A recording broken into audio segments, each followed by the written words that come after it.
Assalamualaikum warahmatullahi wabarakatuh. Perkenalkan, nama saya Rian Dwi Setiaji dengan NIM 2014-15-0039 dari Prodi Teknik Informatika, Fakultas Teknik dan Ilmu Komputer, Universitas Sains Al-Quran.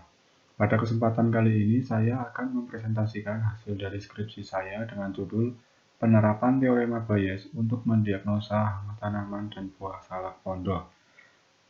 Langsung saja saya mulai dari latar belakang. Tanaman salak merupakan salah satu tanaman buah-buahan tropis yang banyak ditemukan di berbagai daerah di Indonesia, didukung dengan ketersediaan lahan dan juga potensi keunggulan demografis, membuat tanaman salak memiliki pasar yang luas dan penjualan yang mudah di berbagai daerah di Indonesia. Beragam jenis salak yang dapat dikembangkan dan dibudidayakan di Indonesia, salah satunya adalah salak pondok. Buah salak sangat diminati oleh banyak orang karena memiliki kandungan gizi yang cukup tinggi. Dalam pengembangan usaha tani, teknik budidaya yang dilakukan petani belum mampu mendukung produktivitas tanaman dan menghasilkan buah yang lebih berkualitas. Salah satu penyebabnya adalah serangan hama dan penyakit pada tanaman salak yang sering merugikan para petani.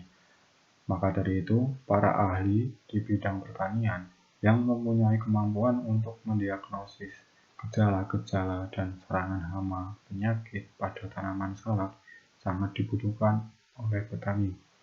Akan tetapi, keterbatasan jumlah para ahli dalam menangani banyaknya keluhan para petani salak pondok menjadi suatu kendala di lapangan.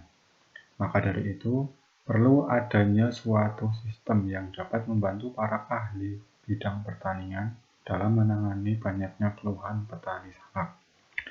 Nah, dari latar belakang tersebut, maka rumusan masalahnya adalah bagaimana membangun sebuah sistem pakar diagnosa hama tanaman dan buah salak pondok menggunakan teorema Bayes berbasis website. Mengapa saya mengambil algoritma teorema Bayes? Nah, teorema Bayes itu sendiri adalah suatu rumus matematika yang digunakan untuk menentukan ketidakpastian data.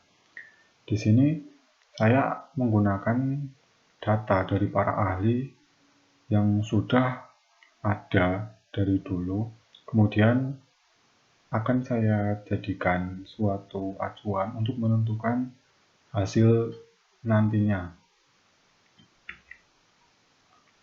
Nah, sistem pakar. Sistem pakar adalah sistem komputer yang ditujukan untuk meniru semua aspek emulate kemampuan pengambilan keputusan decision making seorang pakar. Sistem pakar memanfaatkan secara maksimal pengetahuan khusus selayaknya seorang pakar untuk memecahkan masalah. Nah, ini untuk definisi dari salak. Tanaman salak dikenal sebagai tanaman yang tumbuh merumpun.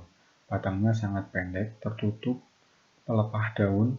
Seluruh tanaman salak tertutupi duri tajam.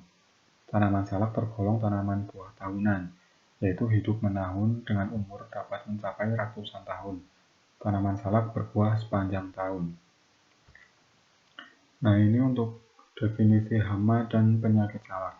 Hama adalah binatang yang dianggap dapat mengganggu atau merusak tanaman dengan memakan bagian tanaman yang disukainya.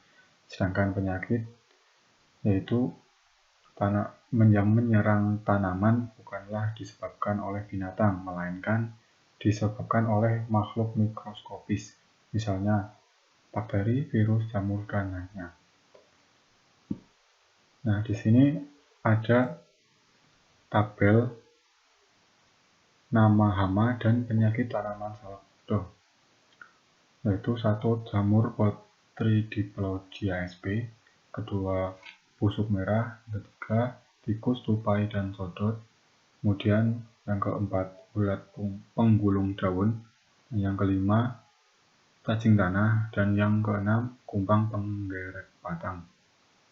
Nah, di sini saya kasih kode setiap penyakit dengan penyakit yang nomor 1 ini H1, H2, H3, dan seterusnya. Kemudian setiap penyakit saya beri nilai. Nah, nilai ini saya ambil dari data yang saya peroleh dari para ahli. Nah, kemudian ini tabel gejala, yaitu dengan gejala 1, salak, rusak, dan rontok. Kedua, adanya pembusukan pada buah dan batang. Ketiga, daun layu. Yang keempat, daun menguning. Yang kelima, busuk pada buah, adanya jamur berwarna putih yang menutupi buah. Kemudian keenam, tanaman menjadi kerdil. Yang tujuh, menyerang tanaman yang masih muda. Dan kedelapan, ada bekas gigitan di daun dan daun tergulung berisi ulat.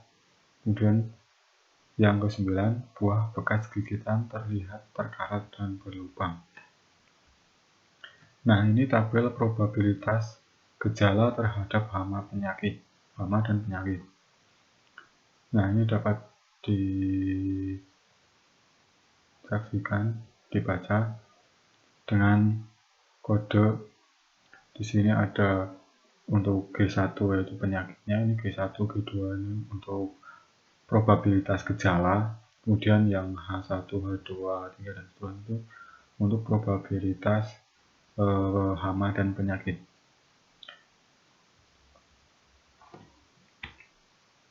Nah, ini untuk PRD dari database sistem pakar. Nah, dari database sistem pakar ini ada 5 tabel.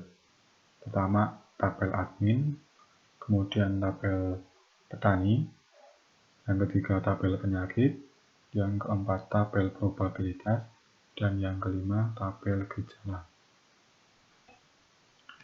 Nah, di sini petani dapat mengakses ke penyakit. Misalkan si petani menginformasikan kepada penyakit.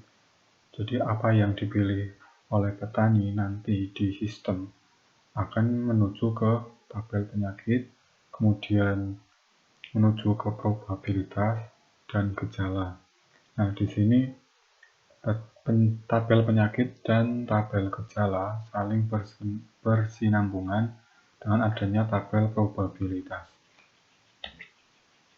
Nah, ini untuk konteks diagram sistem pakar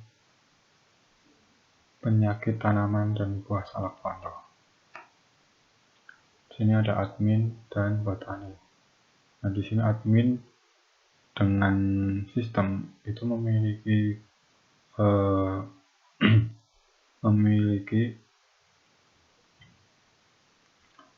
input data, memiliki akses input data, kemudian input data probabilitas, input data gejala, kemudian data penyakit solusi. Sedangkan untuk petani hanya dapat meregistrasi, kemudian memberi jawaban dari pertanyaan sistem, yaitu dengan diagnosa. Nah, ini untuk DFD level 0 ada proses data gejala, yang kedua proses data penyakit dan solusi, yang ketiga proses probabilitas, dan yang keempat proses diagnosa. Nah, ini untuk yang level pertama yaitu proses olah data gejala. Nah, yang kedua ini proses olah data penyakit. Ini untuk level 1 proses olah data probabilitas. Dan yang terakhir ini untuk proses diagnosa penyakit. Di mana di sini petani akan memberikan atau memasukkan gejala yang diderita ke sistem. Kemudian sistem akan mengolahnya, yaitu dengan mengambil data dari tabel gejala, kemudian akan menginputkan atau menyimpan data petani yang telah petani masukkan tadi di registrasi awalnya. Kemudian sistem akan memproses gejala yang dipilih itu menuju ke proses probabilitas, yaitu dengan menghitung nilai probabilitas dari gejala terhadap penyakit. Kemudian dihasilkan suatu hasil diagnosa dan kemudian akan ditampilkan hasilnya ke petani. Nah, ini untuk rumus teorema Bayes, yaitu probabilitas hipotesa berdasar kondisi evidence sama dengan probabilitas evidence terhadap kondisi hipotesa dikali probabilitas hipotesa dibagi dengan probabilitas evidence. Nah, ini untuk contoh perhitungannya. Segini ada contoh. Seorang petani salak melakukan konsultasi dengan memasukkan beberapa gejala, yaitu daun layu dan tanaman menjadi kerdil. Nah, di sini gejala yang dipilih adalah daun layu dan tanaman menjadi kerdil. Daun layu itu dengan kode G3 dan tanaman menjadi kerdil dengan kode G6. Nah, di sini udah ada tabel probabilitas antara G3 dengan H1, H2, H3, H4, H5, dan H6, dan juga G6 dengan terhadap H1, H2, H3, H4, H5, dan H6. Nah, di sini dapat dilihat perhitungannya. H1 hipotesa 1 ini terhadap kondisi evidence dari G3 dan G6. Nah, ini untuk seterusnya. Nah, ini juga terusannya sampai dihitung sampai H6. Jadi G3 dan G6 itu akan dihadapkan langsung atau dihitung dengan semua kemungkinan penyakit. Nah, kalau sudah dihitung semua, maka akan dicari nilai max atau nilai paling tinggi, yaitu dengan membandingkan dari H1, H2, H3, H4, H5, dan H6 itu mana yang paling tinggi, maka akan dikalikan 100%. Nah, di sini udah ada hasilnya, yaitu nilai paling tinggi yaitu dari H1 0,36136341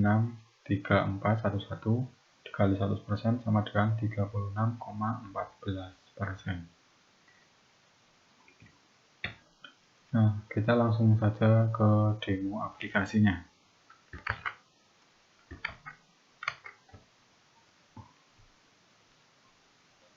Nah, di sini untuk ada menu.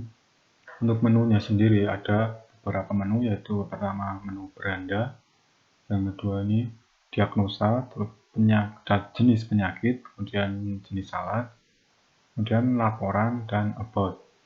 Nah, di sini dapat dilihat tampilan untuk menu berandanya. Ada panduan penggunaan dan cara kerja dari sistem pakar ini. Kita langsung saja ke diagnosa. Nah, di sini ditampilkan untuk petani memasukkan nama petani, kemudian alamat, kemudian akan memilih apa yang jadi gejala yang dialami tanaman salak pondok dari petani itu. Langsung saja kita coba. Misalkan di sini namanya Rian, kemudian ini untuk alamatnya.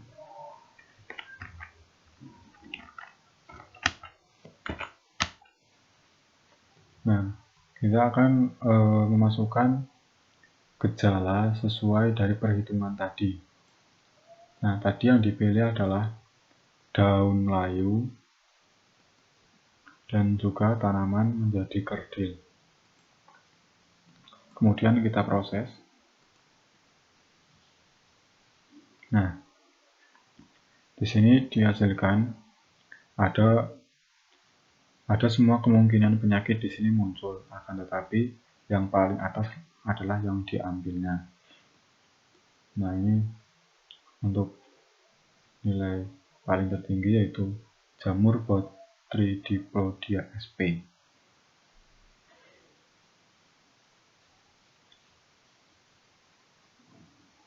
Nah, inilah tampilan hasil dari hasil diagnosa yang diinputkan tadi, seperti ini. Kemudian kita akan lihat tampilan untuk jenis penyakit. Nah, di sini untuk menu jenis penyakit yaitu akan menampilkan definisi dari berbagai penyakit dan hama dari tanaman salak pondok. Ini ada 6, kemudian di sini ada definisinya. Nah, di sini untuk menu jenis salaknya yaitu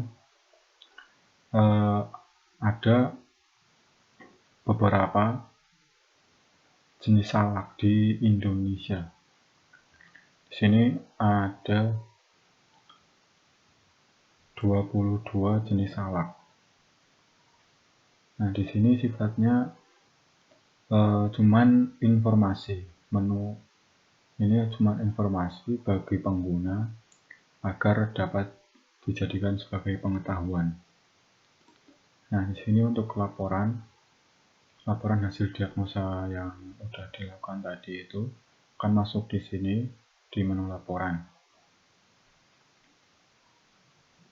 Di sini ada nomor, nama dan namanya, nama petaninya siapa, tanggal analisanya itu, kemudian alamat, gejala yang dimasukkan, kemudian penyakit yang sudah diketahui dari gejala tersebut, kemudian nilai probabilitasnya berapa, kemudian di sini ada solusi. Nah, di sini untuk tampilan about-nya seperti ini, ada masalah dan solusi, kemudian tujuan dan manfaat. Oke.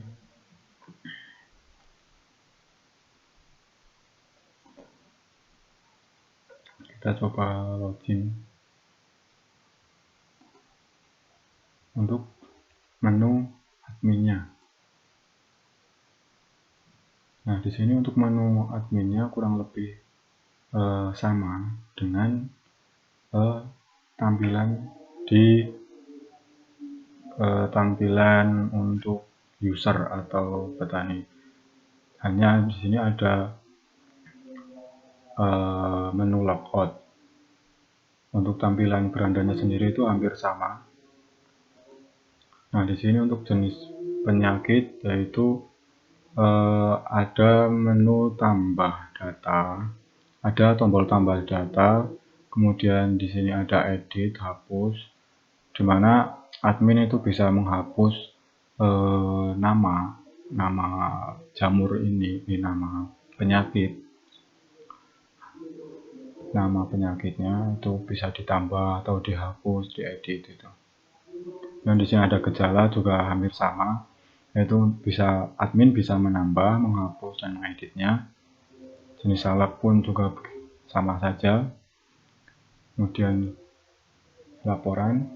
Nah, sebagian besar di sini di halaman admin itu admin bertugas untuk merubah data, merubah, menambah atau menghapusnya. Kita logout, coba logout. Nah, akan kembali ke menu user atau menu untuk petani.